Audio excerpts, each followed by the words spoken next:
the board meeting for October for the Fargo Park District. Do we have any changes to the agenda? There are no changes to the agenda tonight. Okay, do we have a motion to approve the agenda as presented? I'll So motion to moved. All right, we'll call that a 1-2 punch. Any discussion?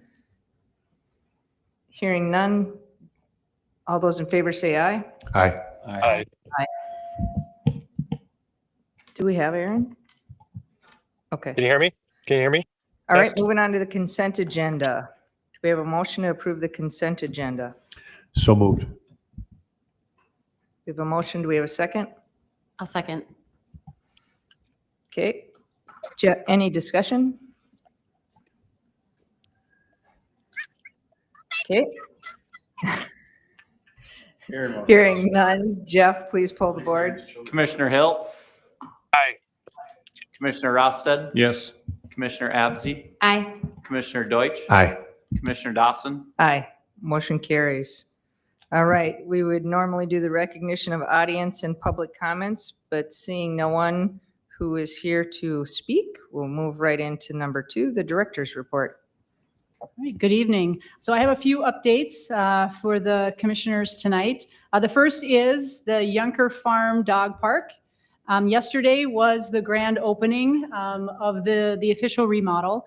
Staff hosted a celebration with some giveaways, just an opportunity to greet participants and the wagging tails of the dogs, and just get some input in some, on what they liked about the particular dog park. There were about 50 dogs and humans that were there last night.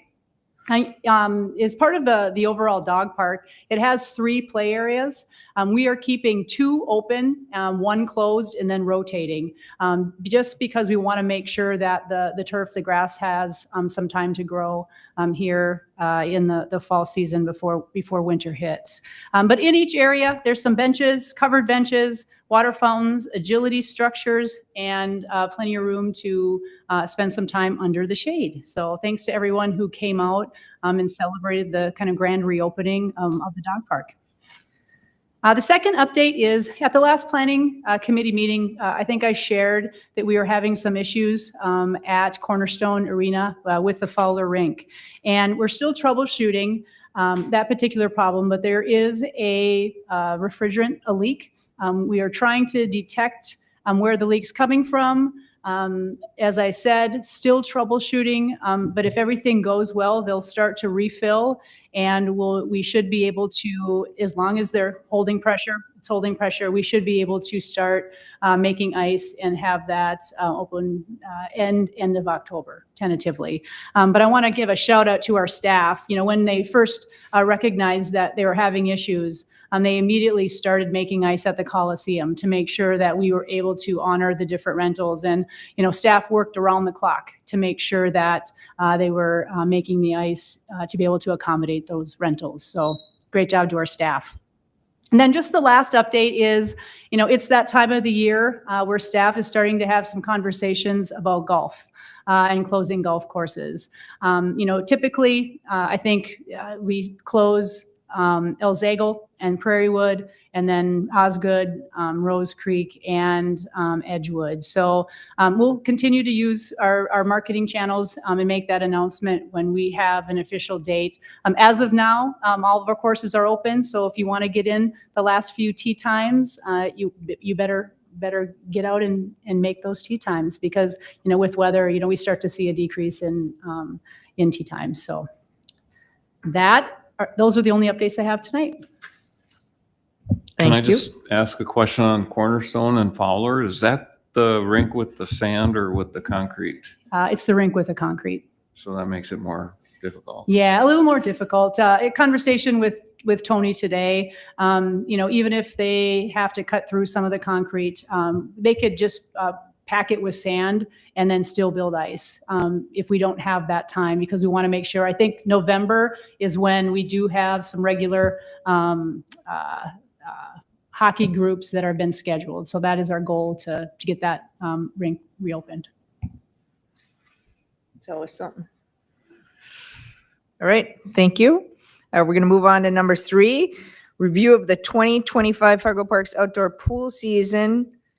Dave and Isabel, I don't know if you're tag teaming or doubling up or 2 for 1, and you brought Kevin along for moral support maybe. All right, we're all excited to hear about the pools. Isabel's a Hall of Famer in training now, you know.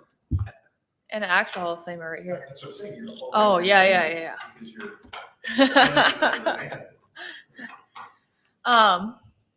Cool. Okay, well, you can start the attendance. Sure. Pool attendance, once we got open, was phenomenal. This was our second most well-attended summer we've ever had. 2012 was the first year that we opened up Davies. So that had 117,000. And A very hot summer. yeah, summer that was one of the warmest summers I can remember. And we actually opened up at least about 2 weeks sooner that summer. So we had really good numbers. And the new pool, I think one of my next door neighbor put it best. He said, it's hard not to have fun here at this facility. So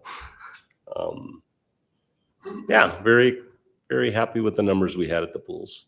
There was a slight decrease at a couple other pools, but Island Park more than made up for that.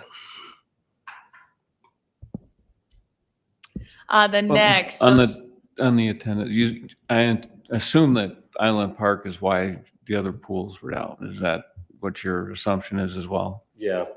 Yeah, based on previous numbers, Island used to do low to mid 20,000s, and it went almost 65,000 this summer. So yeah. Hey, Dave, did we have, and maybe you just said it and I missed it, but did we have any, like the same amount of days that we were open or closed compared to previous years, or any change there? Island opened up June 15th to the public. So similar amount of, I guess, bad weather days to a normal summer, but we had almost 2 weeks less than a normal summer with that pool, with the school's schedule this year. Unfortunately, the school schedule is the same next year. So graduation is June 7th. We are, We have a plan. yeah, in that salary survey or the pool survey that I put on out there for you guys. The last question was, if we were to open a week early, do we have staff to work? And we had plenty of staff. So hopefully that continues. And they're still willing to work earlier. So we can at least open Island Park Pool before the rest.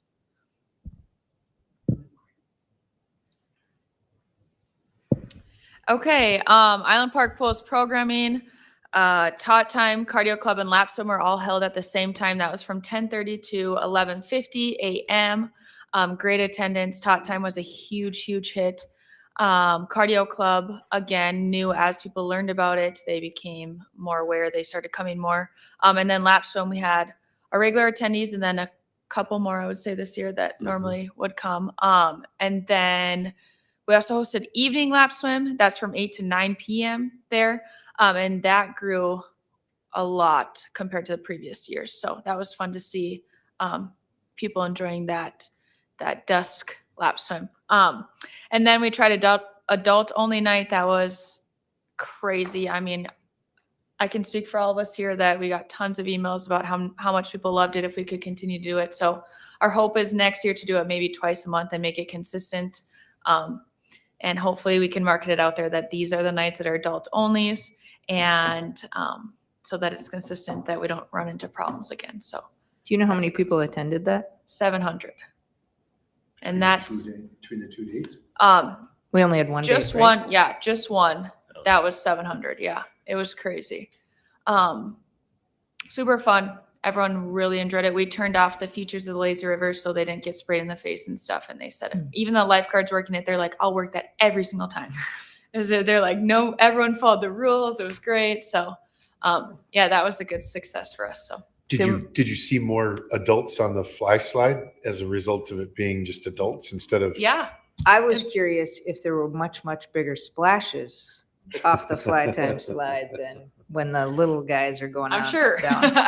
A lot more smacks. Oh, But it was fun. So admissions, that's just our daily admissions at Island Park Pool only. So we've never seen those kind of dollar amounts, which was fun to see those kind of dollar amounts. And then the small concession stand, just to, I guess for comparison, Davies Pool has by far been our most successful concession stand at pools.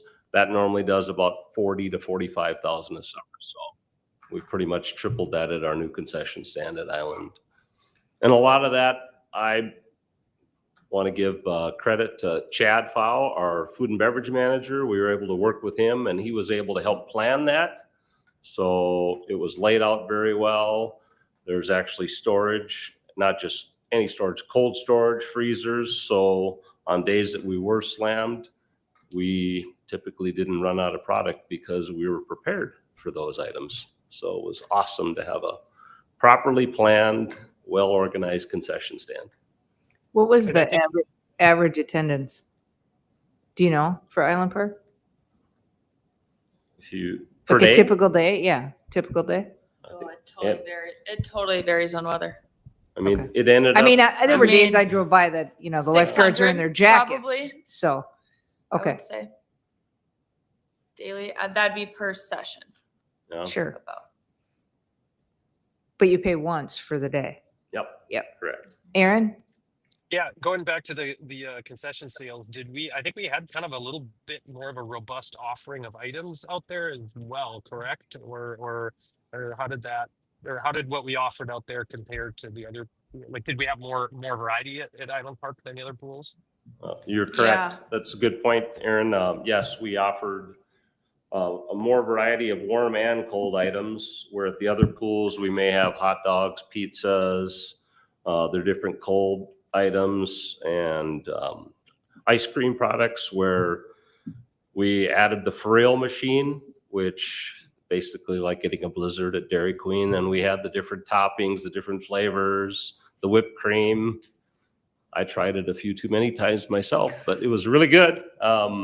And then different types of foods. We had chicken nuggets, quesadillas, really good, fun variety of foods, and all very popular. Yeah, and I'd heard a lot of positive feedback from people saying that they appreciated that, and so obviously it's good to see the numbers reflect that as well. So thanks again to Chad and his team for that. All right. And we added back, in the past, we used to do Pepsi free days. We rebranded that. Our marketing team did a great job branding it All Access Splash Day. And we had worked with Town and Country Credit Union previously. They had sponsored their clients to come out to Davies Pool for 1 week and get free usage. And when we worked on the All Access Splash, we visited with Courtney and the team over at Town and Country, and they were more than willing to be our sponsor. And we were able to have one free day at every pool this summer and bring back the hot dogs. So I got to smell like hot dogs 5 days after cooking them this summer. But it was extremely popular, and I believe the community was very pleased that we brought that back.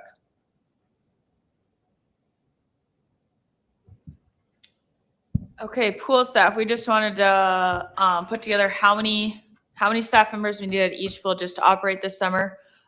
Crazy amount of numbers, but yeah, as you can see, there are lifeguard instructors. Those are staff that don't lifeguard. They can, but they're on staff to just teach lifeguarding classes and to help us gain more lifeguards and host more classes. So those are the numbers that we had per pool, and that was about what we needed to operate and stay open for the whole time. Again, at Island, the reason that number is so high, again, it's a bigger facility, and we are open. I mean, 6 a.m. to 9 a.m. was Gators, and then 10:30 to 11:50, we were open for all those cardio club, tot time, and lap swim. And then we're open to the public from 12 to 4. Gators were there again, 4 to 5. We were open again from 5 to 8, and then evening lap swim from 8 to 9. So that pool was really utilized from 6 a.m. till 9 p.m. Monday through Friday. How many managers are at each pool? One manager, and then there's assistant manager per pool. Typically 2 to 3, depending on the pool, 2 to 3 to 4 head guards that are part of that management team. They Which I- mostly just lifeguard though. They're just there to like put on an example for the other lifeguards. And they can manage if needed, but mostly it's the manager and the assistant. It's been a good system for us retaining management team by having those head guards on staff. They get to become part of that management team, understand that. So when we do, as always, lose some of those managers and assistants, we have people who are able to step up who've got some experience of being part of that management team. That's worked out really well for us over the years. How many, I'm going to try and say this in the best fashion possible. How many non-traditional aged lifeguards do we have? Not enough. Like in college, yeah. I'd call them sodas, students older than average. So One.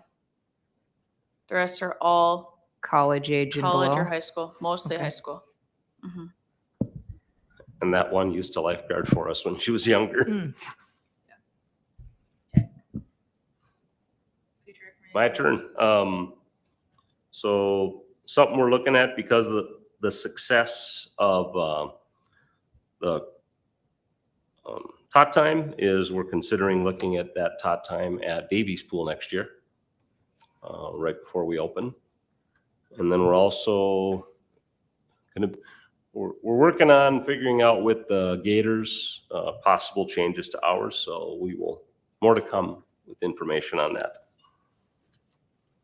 And then again, we're hoping or working with our executive team and figuring out what the best way is if we have that hour break or if we just stay open through the whole time. So Do we use the lazy river? Is the lazy river and I don't know, the kid area open when the Gators are swimming? Have swim practice? We don't do that, but we could. Potentially Okay. for those early morning. I mean, rises. I've been to that 6 a.m. brisk air, so yeah. I don't know how many tots you're gonna get then. but- Yeah, we let the Gators use the lazy river if they need to, but they have to work that out with us Yeah, beforehand. but I to just the meant public, like for no. a adult cardio or Yeah. something else. Certainly an option for future. Okay, and then this is just quick. The aquatic survey that we sent to all staff this year. You guys can look at that feedback. We just wanted to kind of see what we're doing well, what we can improve on, any recommendations that they have for us that maybe we don't see or think about. So the feedback was pretty cool, and we just wanted to share it with you all. So feel free to look at that, and if you have any questions, you can email me, call me. I'd be happy to answer. Was there any recommendation that surprised you or? No. Well, that's good because that means you're in tune with your staff and they're comfortable communicating, whether it's verbally or physically or whatever. But if you're not surprised, and I'm looking at it and there's as much, feedback, improvement feedback as there is what they liked feedback, then that's great because obviously in this business it's ever changing and you gotta just keep keeping up and keep making changes. So I do want to commend you. I know that at the beginning of the year, right before the Island Park opened, you got that salesman that made sure you got the sale and then said, oh, by the way, how are you going to handle the waiver forms? And you not only, figured that out in 24 hours, but you also said, well, let's just turn this into a waiver form for all of our water slides in the district at the same time. So I thought that was super awesome. And I'm very, very happy and proud for you. And I'm glad you have such a great technology background, Isabel, so you could save Dave on that one. Because Dave and I would have been printing off sheets with pen and paper. I'm just kidding. But yeah, then I got several different people who were either walking downtown when the Gators event were going on or parents and they just couldn't get over what an amazing experience it was. And it was to hear it from a parent, but then also to hear it for somebody who was just walking downtown. What a neat thing it was to have these outdoor meets or whatever. So kudos to you guys. Plus a high school meet. That was pretty That cool. was awesome. That was really Yeah. cool. Yeah, that was super cool. I do want a few thank yous. Or just a few thank yous. Gas Construction, Jordan and the team were phenomenal to work with. If there was any issues, I mean, we kind of texted Jordan and sometimes daily, but they were always great to respond to issues. Tyler Kirchner on our team was great working with Gast. Associated Pool Builders, they had a couple of their main people here, Hunter Volk and their team, Dustin. We feel we had their A team here working on the pool. And throughout the summer, even a couple of the boilers for the Lazy River, they were still having issues with. They were still working on that. Awesome to work with. And Isabel did mention that, the lifeguard classes, I think we added, 6 additional lifeguard classes between you and the LGIs. So Yeah, we had 9 total. without that, we wouldn't have got to the amount of staff we got to. So great job to you and the LGIs. How many first-year lifeguards? Just a guess. 80, 85. So almost half are new. Mhm. Yeah. And what do you typically get as returners? That same number of what's left? I would say in previous years, it's like 70% retention rate, but since we added the pool needed, Oh, sure. so many more So much staff, growth.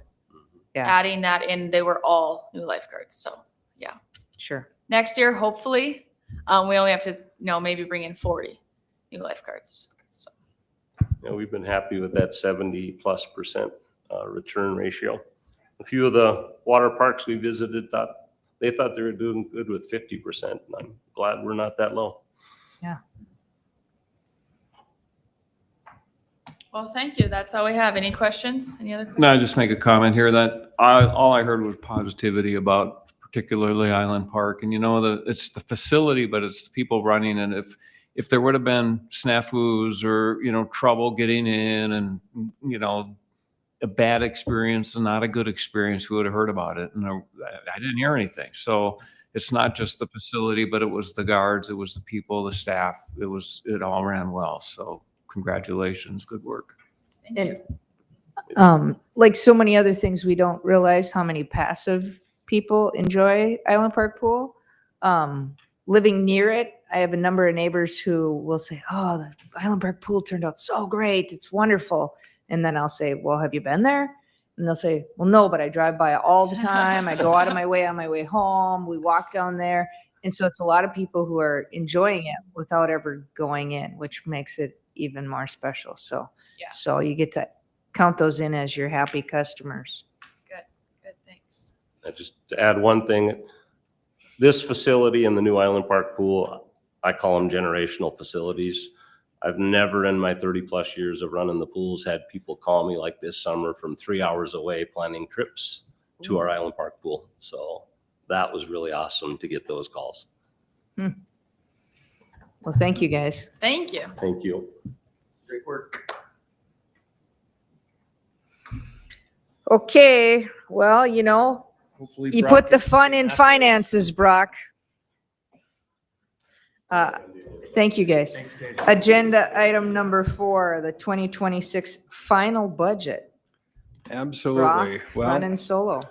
yes, unfortunately, Luke is unable to be with us this evening, so I will do my best to represent, obviously, the finance department. And Madam President, Commissioners, we're happy to bring to you tonight the 2026 budget for your consideration and hopefully approval for our submission to the county. When you go through the budget process, you typically get 2 questions. Is the budget balanced, and what are you doing with taxes? So we've decided to take the back of the book and bring it to the front, and we'll tell the secrets on the front end before we get into the detail. We are happy to bring you tonight a 2026 general fund budget that is in fact balanced. And the Fargo Park District is reducing the tax rate to the taxpayers of the city of Fargo as we bring this budget forward. I think that's an important note, as there was a lot of conversation, as we know, during the legislative session about property taxes and the need for property tax relief. And we are very fortunate to be living in a growth community in Fargo. And as a result of that growth, we're able to bring you a balanced budget while still reducing the tax rate to the best of our ability. In your packet, you have the entirety of the detail of the 46-page budget, but what we're going to do tonight is walk through the highlights, the significant changes within the budget, and then answer any questions that you may have. Oh, not yet. Sorry. One of the things that's important to note is we have had a mill valuation growth again in Fargo. The estimated valuation went from $844,452 per mill to $882,956 per mill. Because of that growth, that has allowed us in the new legislation to be capped at 3% plus growth. And in Fargo, that growth continues to be significant. And because of that, we'll realize additional revenues, even though we're reducing the mill levy. The new property tax levy in our general fund is approximately $1.3 million. That's across all of our funds. So with that growth, the dollar valuation per mill is how you then see that additional $1.3 million from the growth. And one of the things that we always get asked in the public sector is, what does that reduction mean to a property taxpayer? And it's all based on the value of your home. It's individual to every individual property owner. Our reduction is 23 cents per 100,000. So however many $100,000 your home is worth, times that reduction is what you can expect to see on behalf of the Fargo Park District. We are but one property tax entity that collects property taxes. And so as you see your statement come out, you'll see the information for each entity with taxing authority, but this is the math and the result of the work that has happened at the Fargo Park District. So for our general fund budget, the main highlights that we'll talk about this evening, overall, we have a general fund budget of $42.2 million. We round that. I tell Luke, you worry about the decimals, I'll worry about the commas, so we'll round it to 42.2 million. So what has changed significantly in our budget? So on the revenue side, we have increased the general fund mill levy, but that's as a result of a decrease of the debt service levy. So the net goes down even though we're shifting dollars between those funds. So we do see an increase of 0.55 mils in the general fund. We see a charge of services. We brought this information to you through the budget process, in which we have looked at our fee revenue.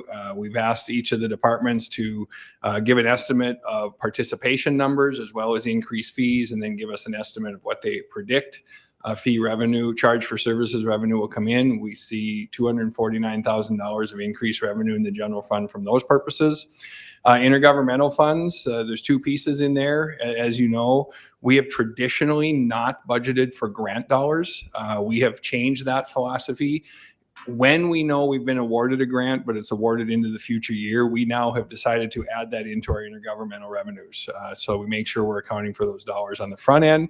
And then we also get the state aid passed through the city of Fargo. And so we're predicting between state aid and grant revenues that we know about, approximately $520,000 in increased revenue in that line item.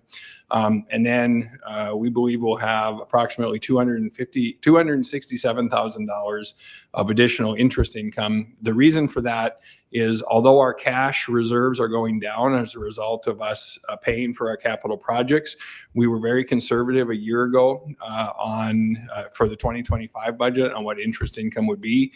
We could not foresee, 12 to 15 months ago that rates would stay where they are today. And so we've been very fortunate in that regard. We also have recently locked up some dollars, capturing still the rates that are favorable to then help us see an increase in that regard. So that's the general breakdown of the increased revenue in our general fund. We like to visit with all of our departments and jokingly say budgets have two sides. And so we have to realize what's going to happen on our expense side as well. As you know from conversations we've had, we have recommended a 3.5% increase in full-time salaries. That adds $254,000 in salaries to our general fund.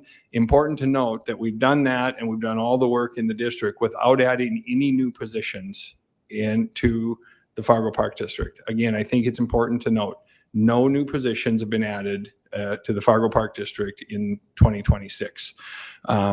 We're still working with the Human Resources team and the executive team on the exact breakout of that 3.5%. There will be a portion for merit as well as for across the board that is still being finalized, but for budgeting purposes, we budget the total amount of salaries times the increase, and that's $254,000. We also have an increase in part-time seasonal salaries of $263,000. And again, we've asked the leadership team to take a hard look in their departments as to exact hours needed, what is the labor that's needed in each of those areas. And we have a significant number of seasonal positions. It was actually a topic of conversation in the HR finance cohort at the state conference. Everybody's facing the same struggle with seasonal positions. When you get them, how many you need because of the nature of our work. So we see an increase in that going forward. We have a 9% increase in our health insurance premiums. It's a pretty significant portion of our total comp budget, and we feel very good about that. That's been a double-digit increase over the last couple of years. Our plan is getting healthier, which is a credit to all of the individuals that are covered on our plan, and so we've been able to keep that at a reasonable rate. And we're also going to be offering some additional offerings in our health insurance to our employees, which will come out at our benefits fair, where I believe we're offering a dual option with a high deductible health plan as well, which will help drive those dollars down. Quick question.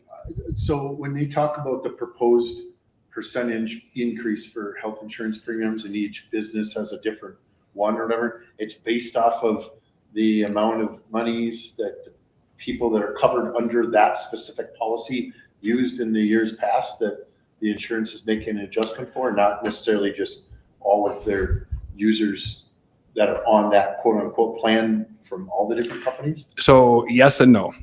We're a bit unique, and some companies are like us where we are a self-funded plan. So our plan stands alone. So the dollars that come in fund the premium, what are typically called premiums, but really in a self-funded plan, they're viewed differently. So what happens is you look at total expenses of your plan, and then you see, are you doing enough to cover expenses and how that increases. So for us, it's really about our experience rating. For many companies that are in a pool, you might be in a pool through your carrier, whether that's Blue Cross or Health Partners or whoever that might be. You might be in a pool with 10, 20, 30 different organizations. And then it's really the experience of all those organizations. And we've had this conversation many times at the Fargo Park District.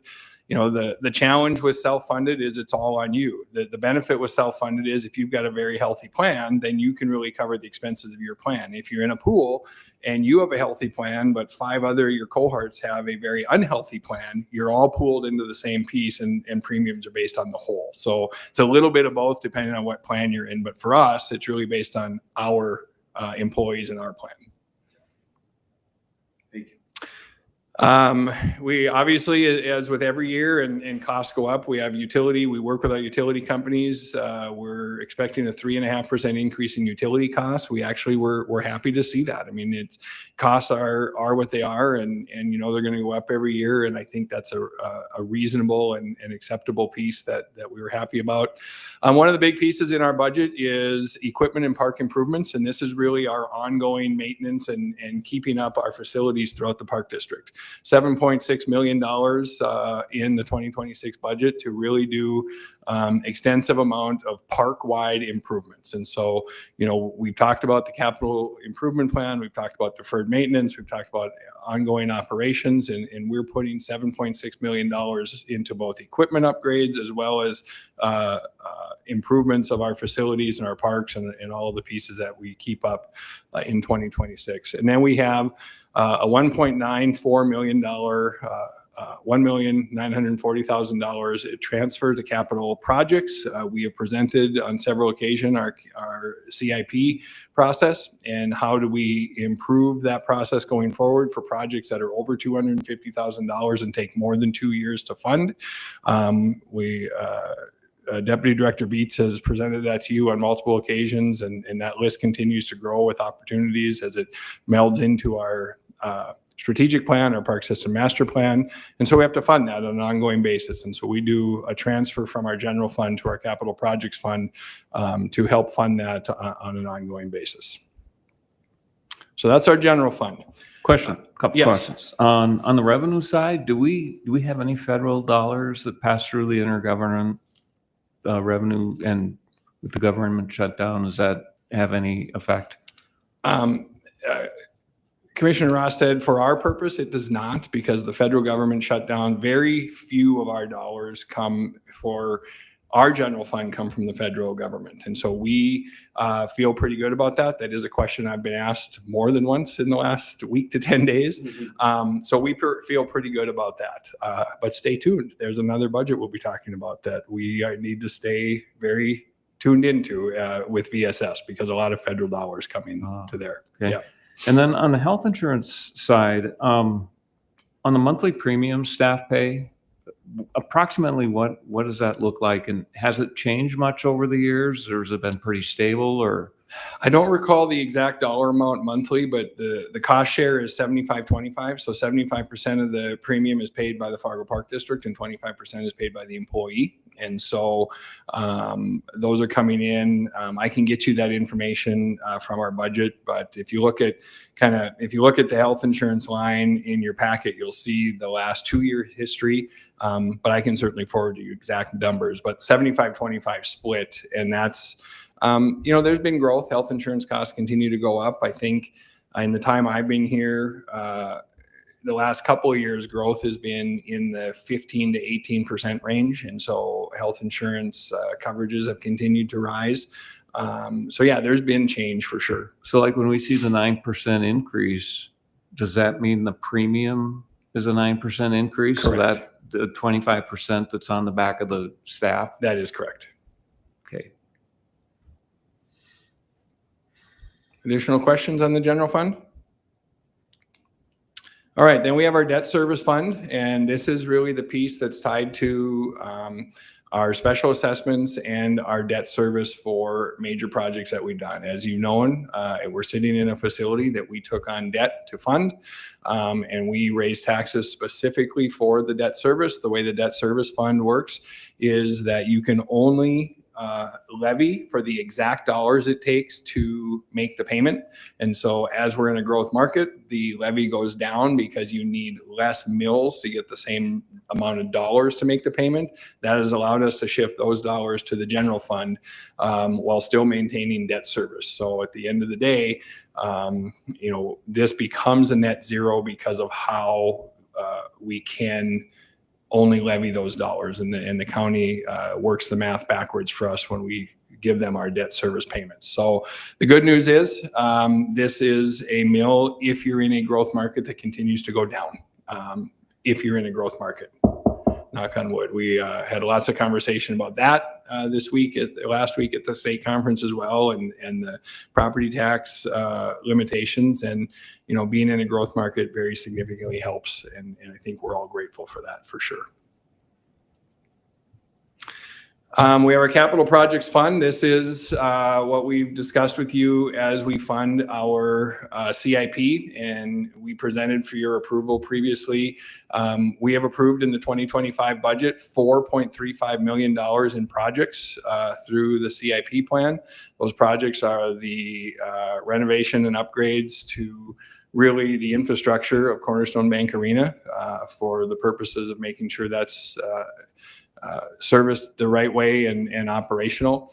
And then we have the Oak Grove Road project for $850,000 that's in our budget as well. And the total of those make up what has been approved through the CIP process. How is that funded? That's funded. We know we have a $300,000 grant specific to the Oak Grove Road project, correct? Yep. So that 850, we are funding 500 of that, and 300 of that is, or 550, sorry, nobody said there'd be math, 550, and then 300,000 of that is coming through grant funds. Then we talked about the transfer already. We have a long-term plan with our long-range financial plan to continue to fund the CIP through internal transfers. And then we have the balance of that being funded through reserves and future pledges as we go forward, and how we will make those capital projects whole. So again, this is an annual process in which people will submit capital projects. It'll be reviewed by a team that grades those and determines priority rankings. In that process, we work closely with the executive team to identify available funds and try to make sure that the priority project rankings, the funds are available within those rankings. And so that will happen on an annual basis.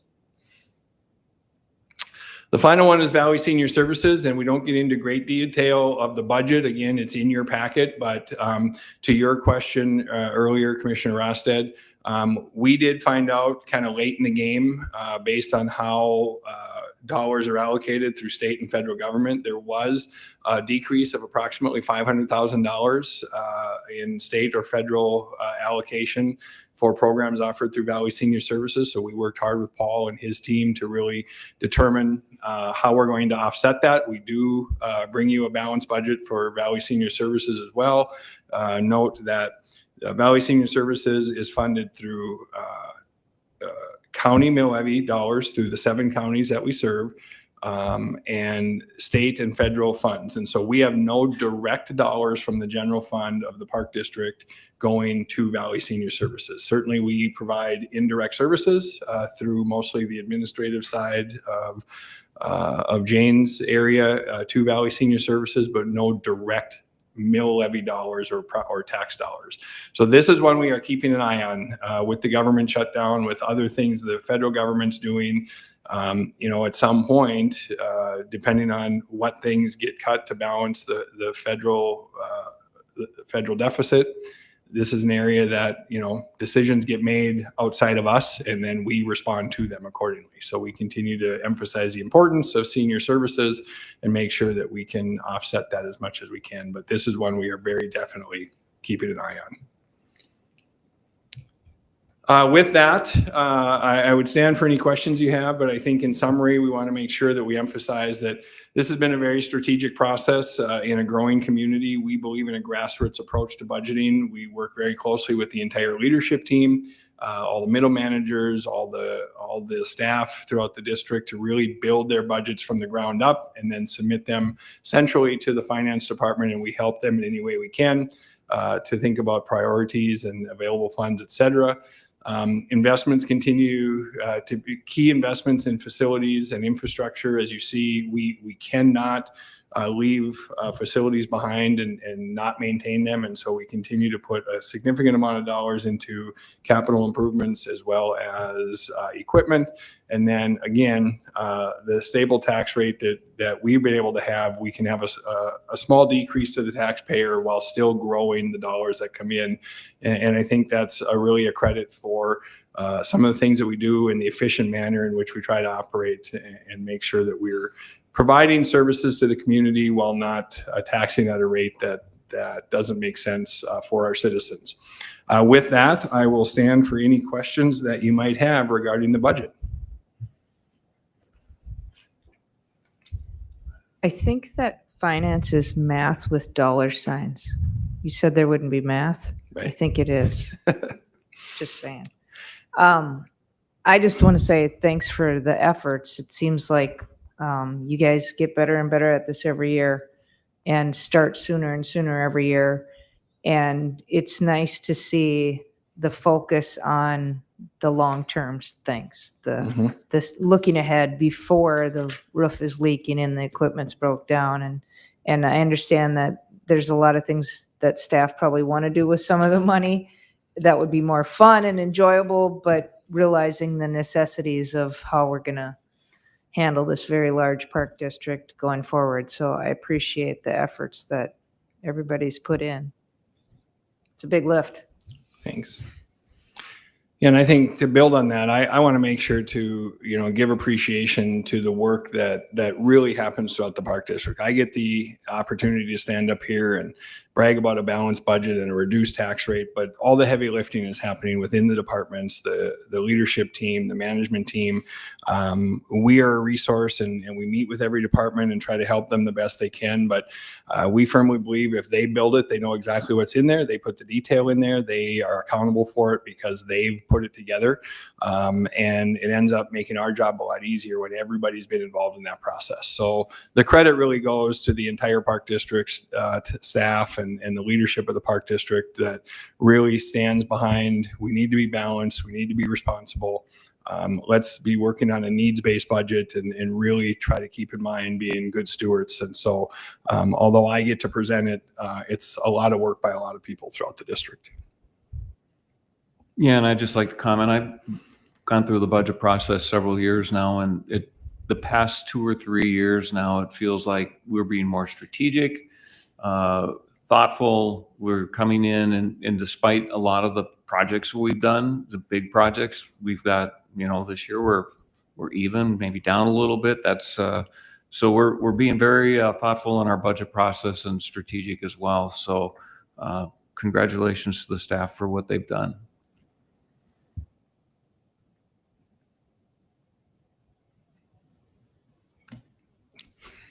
Okay. And go. Do we need a motion to approve the final budget do. as presented? All right, I'll entertain a motion. So moved. Oh, sorry, go ahead. Yeah, I'll move to approve the 2026 final budget as presented. Second. All right, any further discussion? Hearing none. Jeff, please pull the board. Commissioner Hill. Aye. Commissioner Rosted. Yes. Commissioner Abzi. Aye. Commissioner Deutsch. Aye. Commissioner Dawson. Aye, motion carries. Thank you, Brock. And the last item on our agenda is just a planning committee update. As you guys are aware, many of the items on the agenda, actually all of them run through planning. We did cover the Cornerstone Arena refrigeration replacement, and then obviously had a thorough presentation of the budget. The last item we discussed at the planning committee would have been Courts Plus. We just had some members who came and had some concerns. Susan and I met with them, got their input, and some things were very simple things, and some things were things that with maybe the programming versus facilities, and all of those issues and items are being worked on. We're ticking away on a list is what I think's happening. And Susan's going to reach back out to the people who we met with, and then we'll probably set something up again here in a few months, or as we have some more of the things that take longer to address. But the beauty of this is how this should work. People in the city of Fargo come to us, they have concerns, they have questions, they want to know what's going on. They love the Park District as much as we do and really just want to help it be better. And I think that's exactly what happened with meeting with these people. They were all very gracious about their concerns and very honest and forthcoming, and it worked out like it should. So it was nice. So kudos to them and kudos to staff for getting going on some of those things that we can be better at, because we can always be better. So, all right. Anybody have anything else for the good of the order? If not, meeting adjourned.